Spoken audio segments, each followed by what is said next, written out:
కులాంగనా కులాంతస్థా కౌలినీ కులయోగిని అకులా సమయాంతస్థా సమయాచార తత్పరా. కులాంగన అనగా కుల సంబంధమైన స్త్రీ, కులాంతస్థ అనగా బాహ్యమున శ్రీచక్రార్చన చేయు విధానమును కౌళము లేదా కులాచారము అంటారు. కులము యొక్క మధ్యములో స్థితమై ఉన్నది పరమేశ్వరి. కౌలిని అనగా కులదేవతల రూపంలో ఆరాధింపబడునది. కులము అనగా శక్తి, అకులము అనగా శివుడిని సూచిస్తుంది. కులాకుల సంబంధమే కౌల విద్యలో చెప్పబడింది. శివశక్తుల సమరస్యము కలిగినది కౌలిని. కులయోగిని అనగా కుండలిని యోగదేవతా స్వరూపిణి అని.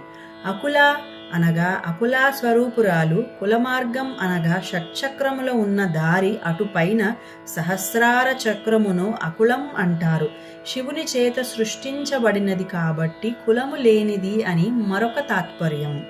సమయాంతస్థ అనగా సమయాచారం అనగా మానస పూజ లేదా అంతర్గత ఉపాసన.